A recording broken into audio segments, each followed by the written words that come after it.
The following discussion is purely opinion and should not be taken personally in any way. It is also not intended to target anyone or any place in particular.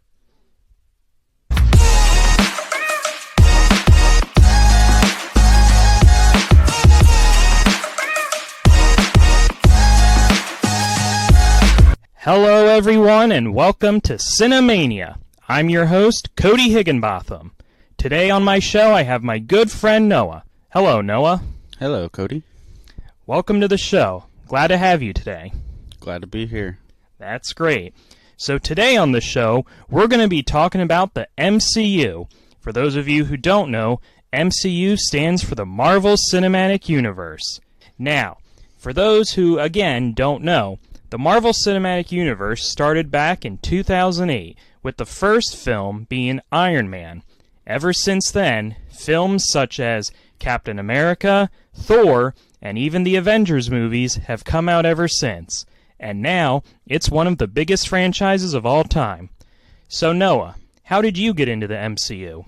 So, my initial foray into the MCU, I was a big DC guy.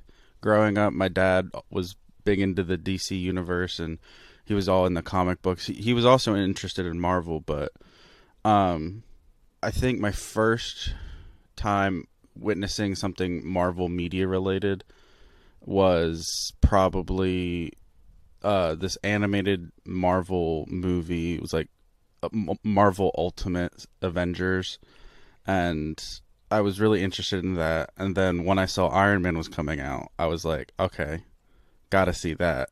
So I went and saw that in theaters. Nice. And ever since then, it's been hooked. Nice.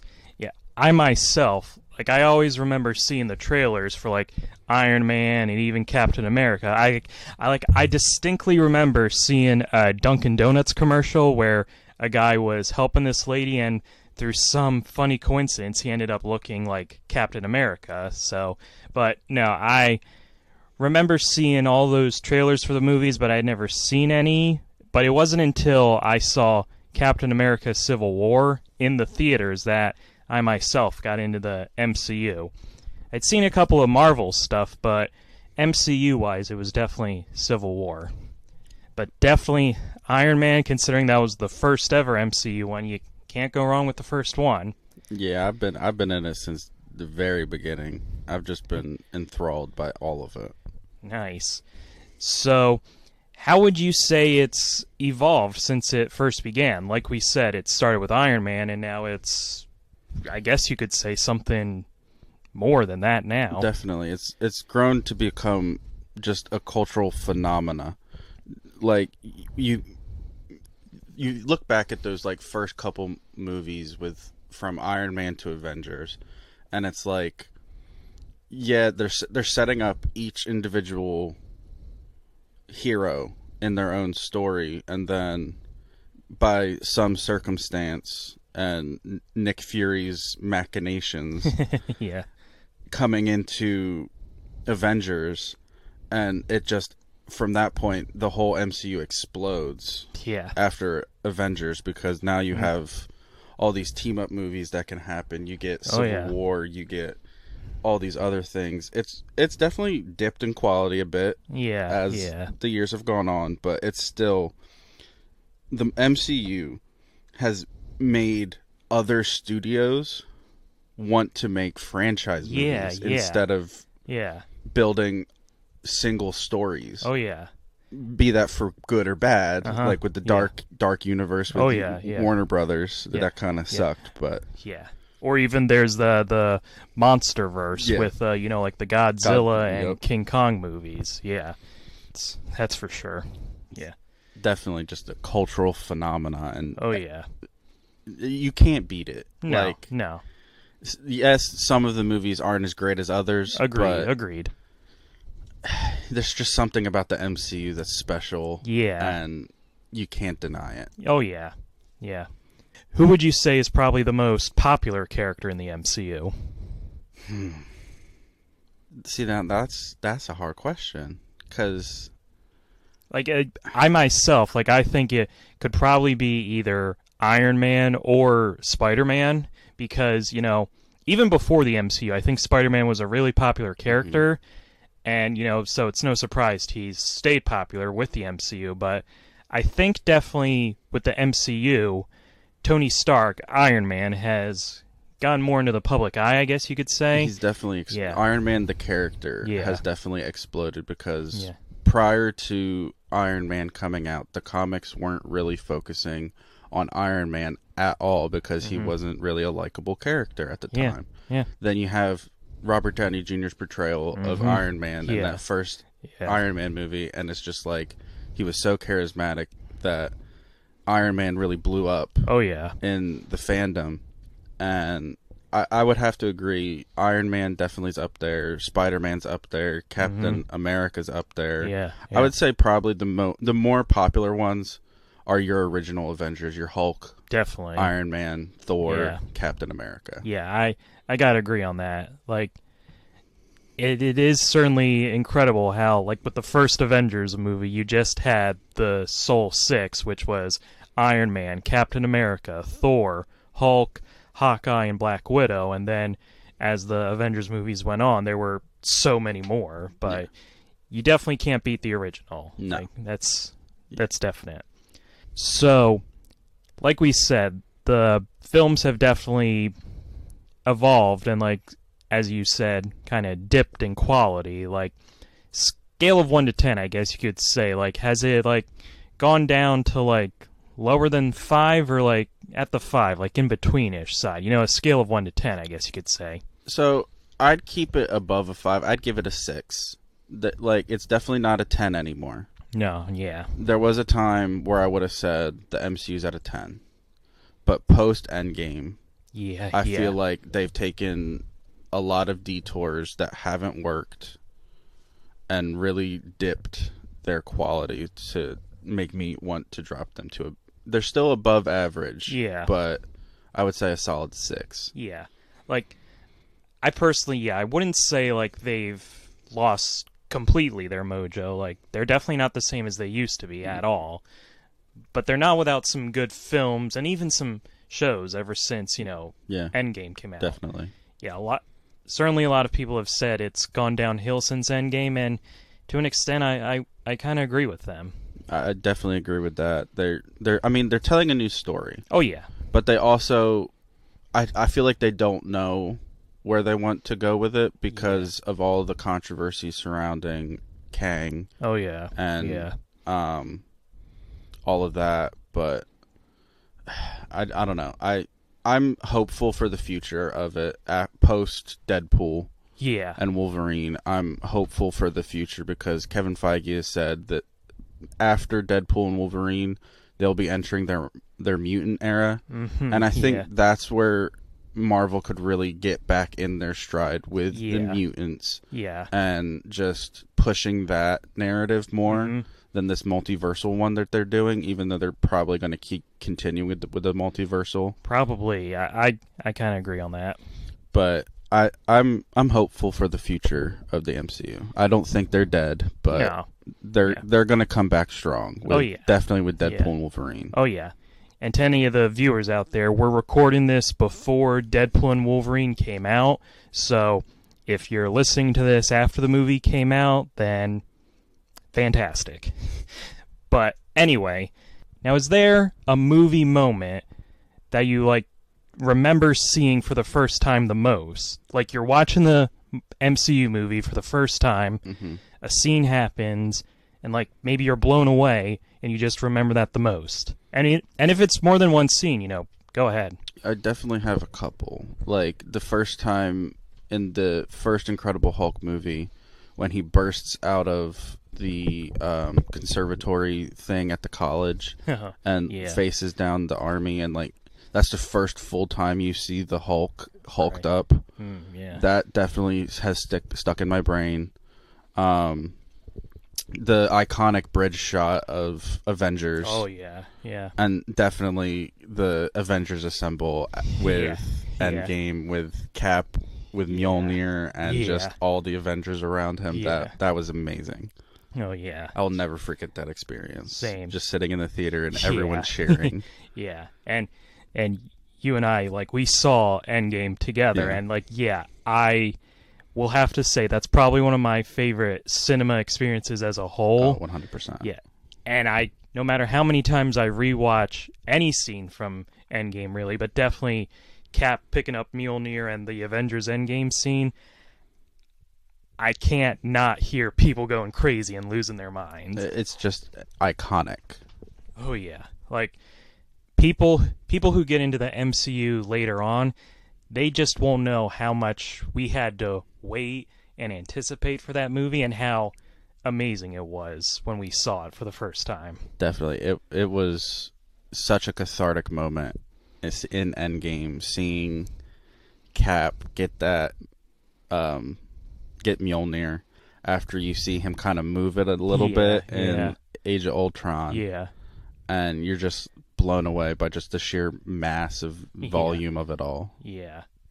And you even hear Thor going like, "I knew it." And like, I guess that's also a funny callback to fans who believe that even before, like, Cap was always worthy of Mjolnir, and when he was just moving in an inch, he was just pretending to not be able to lift it. To not hurt Thor's ego, yeah. Yeah. And, yeah, I gotta say, no matter what, the case may be, definitely in Endgame, that was a perfect moment to show him lifting Mjolnir for the first time. Definitely. Yeah. And its execution was perfect, too. Oh, my God. The cinematography in those movies are phenomenal. Yeah.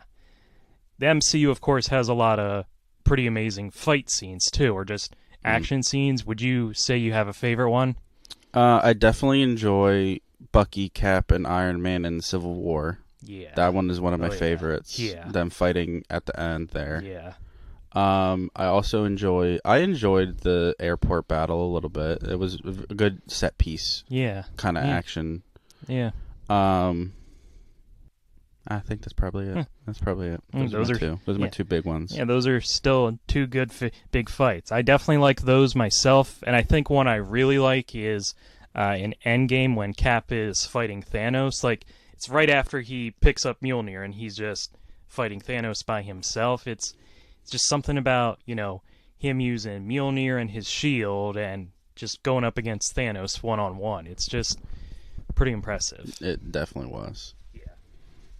And I give major credit to Cap because right before everyone else showed up in the portals, he was planning to go up against Thanos' army all by himself. Yeah, he was. Yeah, but hey, that's Cap for you.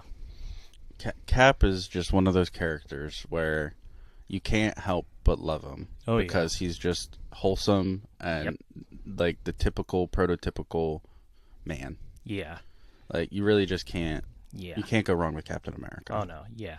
And Chris Evans was perfect to play him. He was perfect. Marvel's casting is just always spot on. Yeah. Like, when you envision a character and you're like, okay, who's going to play this character? And so, like, lately they've kind of dipped with Pedro Pascal as Mr. Fantastic. That one's kind of... Yeah. I don't know about that one. I'll have to wait and see. Yeah. But their casting has always been spot on. Yeah. Is there one you would say you probably are happy about the most, or would you say is just the best one? Robert Downey Jr. is Iron Man. Robert Downey Jr. is Tony Stark. Absolutely. Like, even in real life, he is Tony Stark. Absolutely, yeah. That was the perfect casting. It relaunched his career. Yep. Made him a household name again. Absolutely. And now he's gone on to do much bigger things, like with Oppenheimer and everything else he's working on at the time. Yeah, and he won an Oscar for Oppenheimer. And rightfully deserved. Absolutely, yeah. For those of you who haven't seen Oppenheimer, definitely give it a watch. Robert Downey Jr. is phenomenal, and like we said, rightfully won an Oscar for it. And I will agree, RDJ is perfect for Iron Man. Like, if they were to try to recast him, I know they don't necessarily have any plans to do that, but if they were to recast Iron Man with anyone else, that would be the worst decision they probably would ever make. I don't think they could do it. Yeah. I honestly don't think they... Because no one in my mind sticks out to even potentially be able to play Tony Stark. Exactly. Yep. Like we said, RDJ is Iron Man. it is certainly a shame that Stan Lee, the creator of Marvel, he passed away right before Endgame came out. And obviously, like, yeah, he was in his 90s, he was reaching old age, and he probably wasn't going to live forever, but even still, it was certainly heartbreaking that he passed away right before what was easily the most anticipated Marvel movie ever.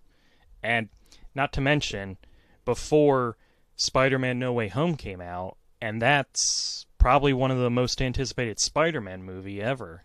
And that he didn't get to have a cameo in that. It's just, that's certainly a bummer, but it's just incredible that he created all of these storylines and characters that led into this huge franchise that has been such an icon. Yeah. It's incredible. Stan Lee is the man. Oh, yeah. Like, some people say he stole his ideas from Jack Kirby, which, okay, but who got the credit for it? Stan Lee did. Exactly. Yeah. And Jack Kirby's still credited. Yeah. It's not like he isn't. Yeah. But Stan Lee made the X-Men. Stan Lee made the Fantastic Four. Oh, yeah. Stan Lee helped make Spider-Man. Yep. Like, just these iconic tentpole characters for Marvel. Stan Lee made them. Yep, and he did. Stan Lee was Marvel. Yes, he was. Yep. And it's just a shame we lost him. But oh, yeah. So his presence is definitely felt. Absolutely. I will say I'm certainly jealous of anyone who worked on an MCU movie because they got to meet Stan Lee himself. I've heard he's a wonderful man. Oh, yeah. And I actually even heard that, like, in Spider-Man as a whole, there have been 3 live-action Spider-Man. There's been Tobey Maguire, Andrew Garfield, and then Tom Holland in the MCU. And Stan Lee himself said that he liked Tom Holland the most as Spider-Man because he resembled a high schooler. Yeah. And definitely. I agree on that. Like, not that the others did a bad job. I mean, Tobey and Andrew were great, but Tom Holland, in the sense of at least resembling a high schooler, he definitely nailed it. I tend to agree with that, even though Tobey Maguire is my Spider-Man. Same here. Like, those original 3 Spider-Man movies just hold a special place in my heart. Yeah. But definitely Tom Holland portrayed a high school Peter Parker to perfection. Definitely. And it really showed his boyish charm, which is what Spider-Man is known for. Oh, yeah. He's very quippy, which is also what Spider-Man was known for. Definitely.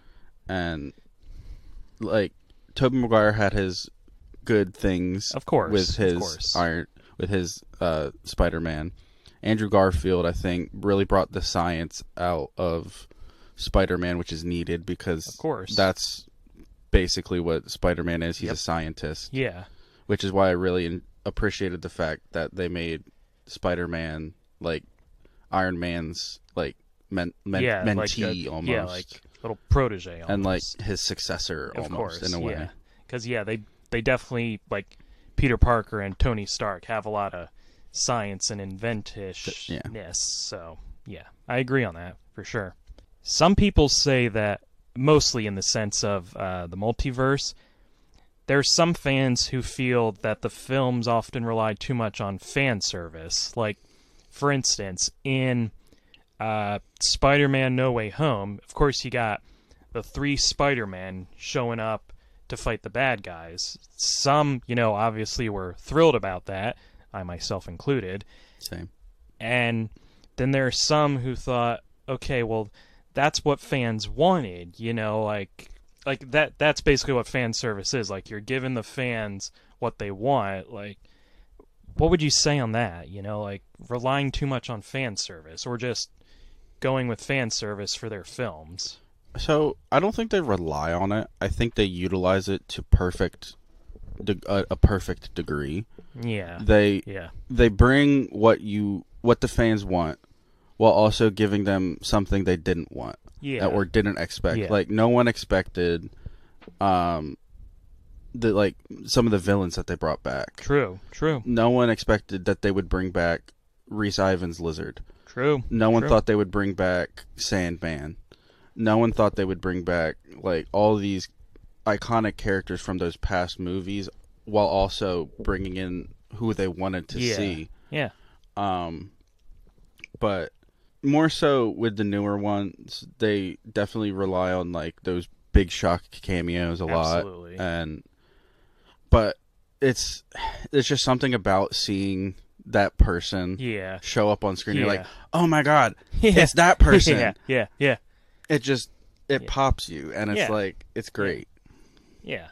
Like, I agree. Like they don't rely on it completely. Like it's definitely a balance. Like they, like in the sense again of Spider-Man No Way Home, they had the 3 Spider-Men show up, like fans were hoping, and then they brought their own spin on it. You know, they just had a story and they went with it while also including some fan service. So it's definitely both ways for sure. Fan service isn't a bad thing. No. Like, I don't know why, I don't understand why people say it is, because it's not.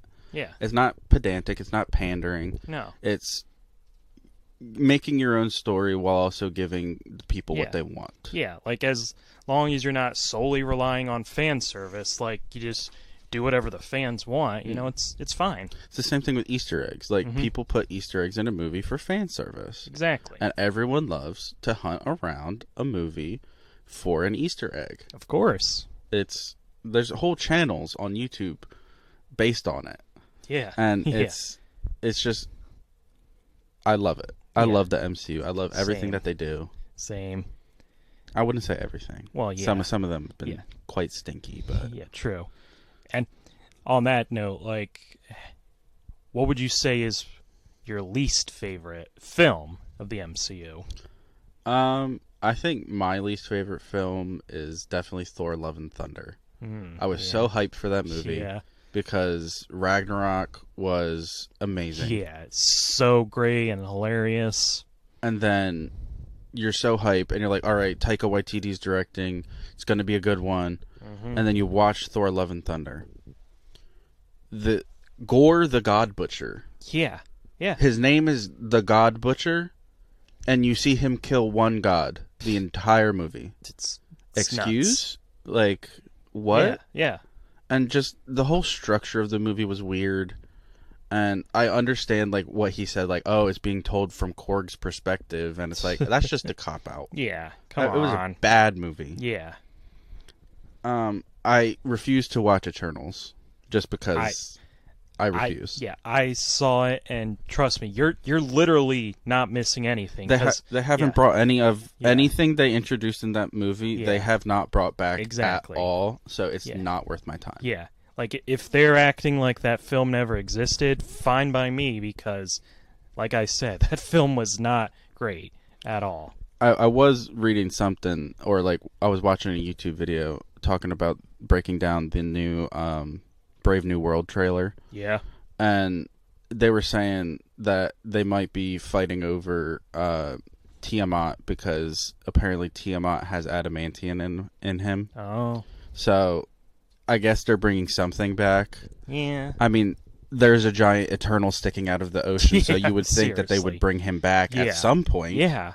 Like, I mean, how do you not bring that up, you know? But they haven't talked about him, and how many projects have they put out within the last years since Eternals has come out? Yeah. Not even one mention of a giant statue in the middle of the Indian Ocean. Exactly. Like, okay, why? Why even do it? Exactly. It's nuts. Now, of course, the MCU has had some TV shows come out ever since Endgame. What do you think about them? Like, do you have a favorite? Any least favorites? So, they're definitely hit or miss. And when they miss big. So, some of my favorites, I definitely enjoyed WandaVision. Yeah. First one, perfect. Loki's a perfect one. Loki is definitely my favorite. Hawkeye was really good. I also really enjoyed Echo. I didn't think I was going to, but I really enjoyed Echo. Yeah. Echo was good. Yeah.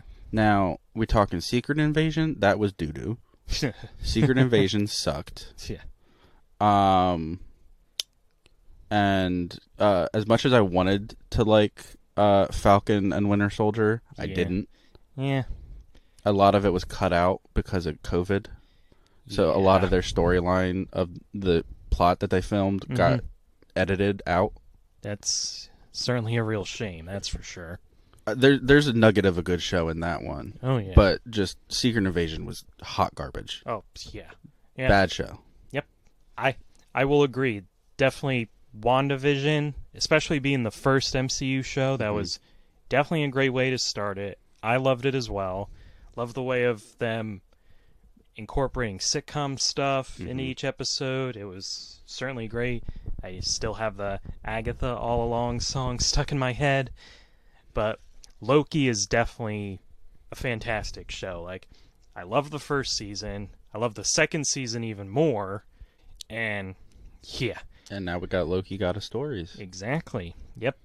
And, like, that's another thing I like how they incorporate the show stuff into the movies, or vice versa, the movie stuff into the shows. Because, even though they're shows and then movies, they're still in the MCU as a whole. So, you know. But I will agree, Falcon and the Winter Soldier, like, I did like the action stuff, like all the fights and what you will, but yeah, it just wasn't the same as WandaVision or Loki. And, like, obviously, literally, because they're different genres and such, but still, they just weren't as exciting as the other ones. No, it definitely left you something. It left you wanting more out of the show than what they offered. Oh, yeah. And not to mention, like, that was a mini-series, and, like, when it wants you wanting more, like, you should end it on a not wanting more note, because, mini-series doesn't really get another season, so... So, of course, yeah, the MCU has been, up and down ever since Endgame. Do you think, it's going to be the same as it was before Endgame, or just at a good spot? I don't know if they could ever reach the fervent anticipation that everybody had leading up to Endgame. Like, everyone was talking about that movie. Everyone wanted to see it. Everyone was so excited. Oh, yeah. I think they've done a lot of damage since that time. Absolutely. And it will take a massive feat of strength and ingenuity from their part. Definitely. To get fans back interested in the story they're trying to tell. Oh, absolutely. I agree. Like, CineMania was a flop. Yeah. Marvel's was a flop. Yep. I have high hopes for Deadpool and Wolverine. Same here. I am hoping it gets Marvel back in stride. Yep. Knock on wood. I'm very excited for it. It'll take a lot. Oh, yeah. I think. Oh, yeah. I don't think they could ever match it. No. But I think they can get close. Oh, yeah. It's Marvel. Yeah. Like. Yeah. Same. Like, obviously, of course, nothing's ever going to top the hype that was for Endgame, but I'm sure they're going to try to come really close and such. I mean, No Way Home had some hype, and Deadpool and Wolverine has had some hype, but there's definitely not been as much hype ever since Endgame. No. Yeah. And I honestly, they say MCU fatigue. I understand that. Yeah. I've experienced that a little bit. Kind of Same. like, okay, they're putting out so much content. Yeah. I don't need to watch it all. Yeah. And like, you would have asked me 10 years ago, I would have been eating it up. Yeah. Just anything Marvel, give it. Yeah. Like, it's like nice on their part that they, like, have some stuff to put out, but it can't hurt to take a little break every once in a while. And that's why I think only putting out one movie this year is a good call. Yeah. Yeah, like, if they just did, like, one movie or even, like, 2 a year, I think that would be, not that bad of a thing. Because before Endgame, it was usually, like, 3 movies max. And now they've got, like, 4 movies sometimes a year. And a TV show. Yeah. And a special. Yeah.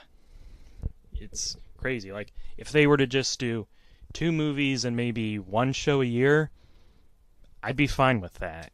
I do like how they incorporate some, like, different genres and such. Yeah. Yeah, like, Werewolves by Night has horror, and a lot of MCU films have sci-fi-ness in them, and I will say it's nice how they're able to incorporate different genres and not, I guess you could say, not mess it up. Yeah, it's not pure action anymore. Yeah. The MCU can be film noir. It can be horror. Yeah. Or it can explore like rom-com or like yeah. buddy cop. Yep. Or it can explore all these other types of genres while still staying in that action vein. Of course. Yeah. And then you got comedy with Ragnarok, Yeah. and I guess you can put Love and Thunder in it, even though I barely laughed in that movie. Yeah. Or the Guardians of the Galaxy That's movie, a better example. Yeah, they have a lot of humor in that, especially in the first one. You know, that's the first one. Oh, but that third one's so gutting. It's so gutting. Yeah. I've never been right after that movie. I can't look at a raccoon the same way. I can't or a say bunny. I blame you. But, yeah, I still to this day hate High Evolution. Honestly, he's one of the most pure, best villains MCU's ever put out. Oh yeah. You hate High Evolutionary. Yeah. There's nothing redeemable about that man. And frankly, I think that's how a villain should be. Yeah. Like, you hate them, and they have no redeeming qualities. And the MCU tend to make their villains like you understand the villain's motives. With High Evolutionary, you're like, nah, F that guy. Yeah. He sucks. Yeah. And I even read that that's what James Gunn and High Evolutionary's actor intentionally did. Like, they saw that villains like Thanos or even Killmonger, you like started to see their reasons and like sympathize with them. So they decided not to do that with High Evolutionary, and mad props to them. Like, they did a great job. One of the best villains MCU's put out. Oh yeah. Definitely in the recent years. Yeah. Other than him, who else would you say is a great villain that the MCU has had? Definitely Thanos. Mm-hmm. Killmonger. Killmonger is really good. Yeah. Loki. Yeah. Like, you don't consider Loki a villain anymore, but he was the first. Definitely. And definitely, I think, one of the better ones, because he's had a full arc of character development. Definitely. He's one with the greats, you know, bad guy goes good type of story arcs. Yeah. So they did really good that way. Definitely. Mm-hmm. I really like how, for a lot of the actors they have in the MCU, if it wasn't for their role, people probably wouldn't know who they are, or at least it wouldn't have kickstarted their career. Like, like, how many people can say they would know who Chris Hemsworth or Tom Holland were if it wasn't for their roles as Thor and Spider-Man in the MCU? Definitely. Tom Holland was like big in Broadway before he did the MCU, but now he's in Uncharted, he's in all these other big movies. Yep.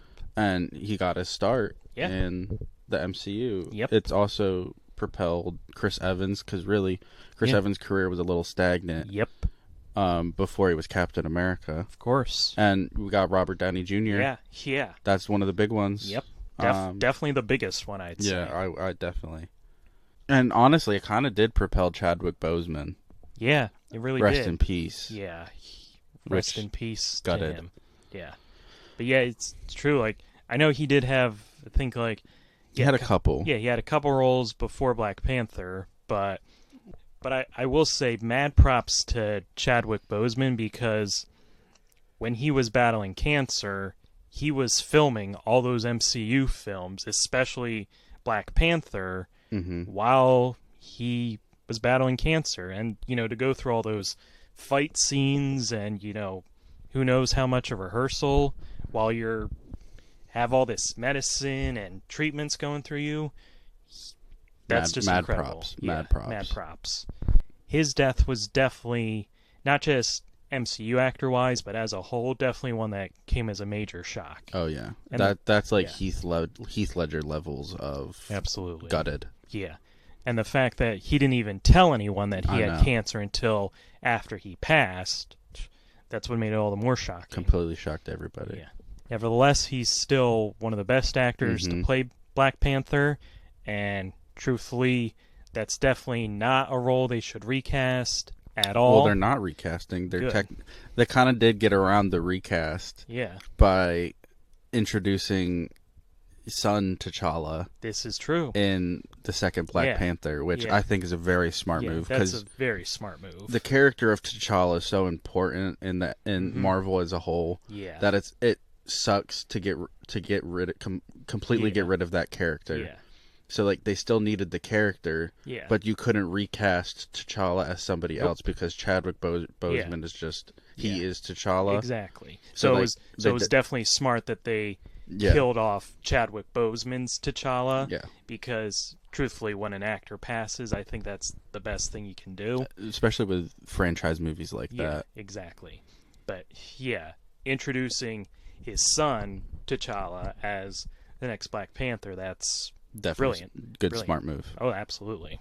Yeah, Black Panther Wakanda Forever is definitely one of the better films that came out after Endgame. I won't necessarily say it's better than the first Black Panther because, I mean, this isn't like the fault of him, but Chadwick Boseman's in the first one. Yeah. But just in the sense of like the whole, I mean, Shuri did yeah. all right. Yeah, but nothing wrong with Shuri, but it's just not the same with the OG Black Panther. Without Chadwick, it's just there's a big hole missing in the movie. Yeah, and just like the whole, I guess you could say, atmosphere and like story, it just didn't feel the same. And then like imagine Chadwick Boseman fighting Namor. Yeah, that would have been amazing. Yeah, that would have been something. That would have been amazing. Yeah. Ugh. Yeah. Who would you say has probably had the biggest influence on the MCU filmmaker wise? Like, the directors or whatever. So there's a couple big ones. I think the Russo brothers are definitely up there. Oh, yeah. I mean, they directed Endgame after all, Yeah. John Watts really he really understands Spider-Man. Yeah. And Ryan Coogler. Yeah. Oh yeah, he did Black Panther. Yeah. James Gunn. That is definitely James Gunn really helped propel the MCU, and I hope he helps propel the DC because they need it. Oh yeah.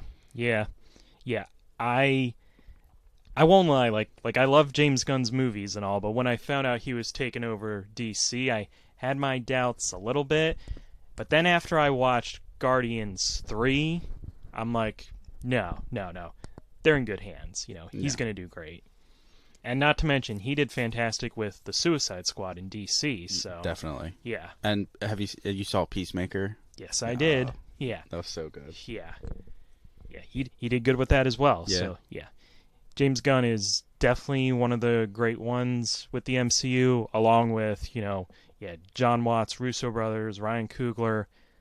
I'll have to say, even Jon Favreau, he was a good influence on it too, because... In the early years. Yeah, like he directed Iron Man, which was the first ever MCU movie. I think he did all three. Yeah.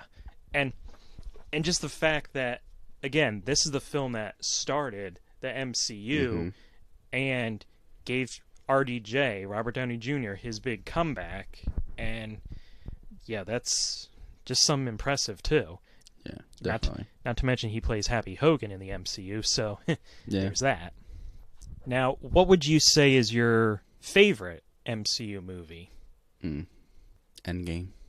Yeah. Or the original Avengers. Yeah. I agree. Like, both of those films are really great. Like, the original Avengers, you got the original Avengers teaming up for the first time. But then with Endgame, you have, like, so much everyone. more. Yeah, everyone. you got your Guardians, you got literally everyone. Oh, yeah. Yeah.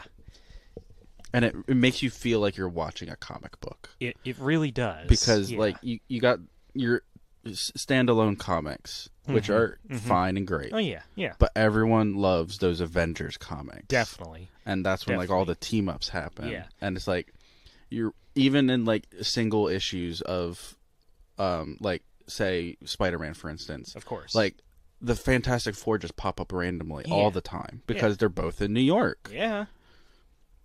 And it's just the MCU makes you feel like you're watching a visual comic book, which is what I love about it. Agreed. Yeah, like individual stories are great, but you can't beat those team up moments. Like when I watched Infinity War, Like seeing the Guardians of the Galaxy with Avengers characters or just anyone outside of the Guardians of the Galaxy just felt amazing. It was, in that and sense. them playing off of Chris Hemsworth, Yeah. perfect. Yeah, absolutely. Yeah. It's yeah. Say what you want about Chris Pratt, but he's a good Star-Lord. Oh yeah, he was fantastic as Star-Lord, and yeah, again, people can say what they want, but that was good casting for sure. There have been some twist moments or like something you didn't see coming in the MCU. Do you remember any, or was there ever one that you were truly shocked by to see happen? I think the snap. Yeah. I definitely think the snap and like half of them all dying. You're like, wait, did that really just happen? Yeah. Like, I remember literally seeing him snap his finger, and I'm like, whoa, wait, he just snapped his finger. He won. Like, I guess it's because, for the most part, you always expect the heroes to win. Exactly. In the superhero film, you did not expect him to do the snap. No. So the fact that he actually did it, that was truly a shock. But it's crazy to think that the Russo brothers, originally, they were going to end Infinity War with him just getting the last stone, and then, boom, cut to credits. Nah. And then, everything else would happen in Endgame. But I forget who it was, but maybe it was the Russo brothers. They decided instead to end it after he does the snap and everyone fades away. And I gotta say, that was definitely a better choice. Good call. Yeah, Definitely a because good call. it made you want to see the next film even more. 100%. You're like, yeah. Well, what happens? Yeah. Like, how do they fix this? Yeah. Can they fix this? Yeah. Like, Are they just dead forever? Yeah, exactly. And even though, like, they do fix it and, the characters come back, it's just the fact that Thanos basically won in that film. It's just He did win. Yeah. And you just the character development after the fact, like when you watch those first couple hours of Endgame, when they're all sad, and everyone's half of everyone are gone, and my favorite part of the newer MCU is when they talk about this, like the blip, that time period, and when people come back from the blip, and are like, what happened to my life? Exactly. That's what I love about Monica Rambeau, especially. Oh yeah. Like that scene in was it WandaVision? Yeah, it was WandaVision. When she wakes up in the hospital room, she's like, "My mom was just here." Yeah. Like, where did she go? And she's like, "Oh, your mom died of cancer." It's like, whoa. Yeah. Like that's truly like in the sense of someone who got snapped away. Yeah. Like 5 years had passed since they snapped away. Like someone they knew who was alive is now dead. Like not because of the snap, but because of natural causes. And in Scott Lang's perspective, like his daughter became like a grown up almost. Yeah. And he missed it all. Yeah. And also he didn't even get snapped away. Yeah, he was just stuck in the quantum realm. But still, to everyone else, they thought he snapped away. Yeah. Yeah. Or in the visual storytelling sense, it was incredible how in Hawkeye, when they showed Yelena getting snapped away, they showed it like instantaneously, like, she snaps away, but then she comes right back, like as if it's, you blink suddenly thing. But to everyone else, 5 years have passed, so that's another crazy thought. Yeah. Like, what you thought was just a few seconds turns into 5 whole years.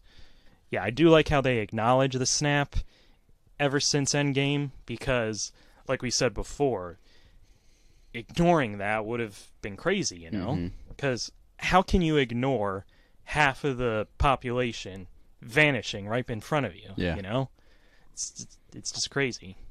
Another good surprise, I think, was Vincent D'Onofrio Kingpin. Oh, yeah. Because I saw those original Netflix Daredevil shows.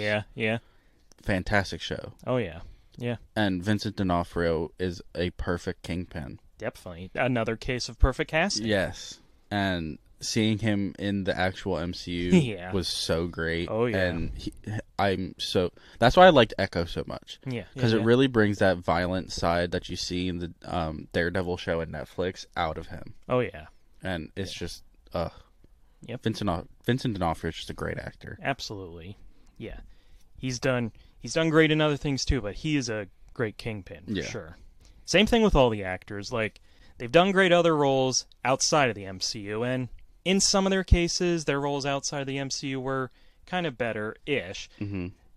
But for a lot of them, especially Robert Downey Jr., you can't beat the roles they play so fantastically in the MCU. Definitely. Yeah, like, no matter how many roles RDJ has, he'll always be Iron Man. He will always be remembered as Iron Man. Like, and he may hate that, but hey, it made you a multi-time millionaire. Exactly. Like, he's practically in real life a genius, billionaire, playboy, philanthropist. No, he is, and that's what's so great about it. Yeah. He is a billionaire, genius, playboy, philanthropist. Exactly. Yeah. Even when he was winning his Oscar, I thought to myself, hey, it's Iron Man winning an Oscar. Yeah. I mean, of course I did think, RDJ, it's winning an Oscar, but no, it's truly Iron Man, because he is Iron Man. Yeah. Yeah. Yeah, that's just incredible. Is there any storyline that you really liked most in the MCU, or maybe one that they haven't done yet that you would probably like them to do? I'm just waiting for the mutants. Yeah. Because the mutants are my favorite part of the MCU, or just Marvel, period. Yeah. I love Wolverine. I love Gambit. I love the mutants are some of the more interesting characters in my opinion. And in terms of storylines that have already happened, Infinity Saga. Oh yeah. Perfect. Yeah. Perfectly told. Mm-hmm. Just up and down the card, very built to the final movement of the Infinity Saga. Yeah. So well. Yeah. I will agree. Like, as much as they're trying with the multiverse saga, you can't beat the Infinity Saga. It was just so amazing how well it was told. Like the few Easter eggs we got with the Infinity Stones, and then, up until the Infinity War and Endgame stuff, that was just very well told and so incredible. And I will agree. I can't wait to see any mutant stuff they potentially do. I mean, Deadpool and Wolverine, that's pretty much a mutant thing that we're going to see. So I can't wait for that. Ryan Reynolds and Hugh Jackman, can't go wrong with them and such. One thing I noticed, like, they posted the soundtrack for Deadpool and Wolverine. They have The Greatest Showman in that. Yes, which is so funny. Yeah, fitting. It's Hugh Jackman after all. Yeah. If they're gonna include like some sort of like fourth wall joke or something with it, yeah, they got to. Yeah, and soundtrack wise, that's another thing. I think what James Gunn did so well with all the Guardians films, and even with Suicide Squad and Peacemaker, and practically, I guess, any movie or show he does, he is so good at soundtracks. Oh my god, yeah. Yeah. Like that, yeah. I vividly remember that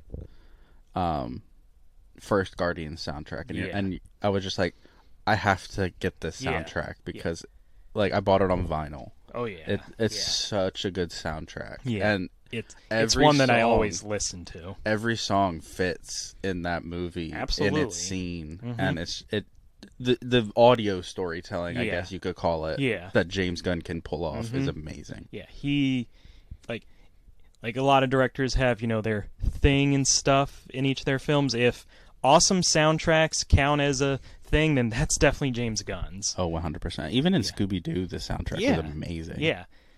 It's incredible. You can't go wrong with that. No. Yeah. So the MCU, it's just been incredible how it's evolved and developed ever since it first started back in 2008, no less. And who knows where it'll be in years to come, but it's just nevertheless an incredible franchise. It's one that I think a lot of people should definitely get into, especially if you're a superhero fan. If you're a superhero fan and you haven't gotten in the MCU yet, definitely give it a watch. It's fantastic. And if you want to get into superhero stuff, MCU is definitely a good place to start. I won't say what film you should start with, but if you want to start with when it started, then Iron Man's the one you start with, because that, like we said, started the whole MCU as a whole. So thanks for being on my show today, Noah. Of course. Happy to be here. That's fantastic. I'm glad you were here. Glad you had a great time. Well, that's all for this podcast. I'm Cody Higginbotham. Have a great day, and stay awesome, CineManiacs.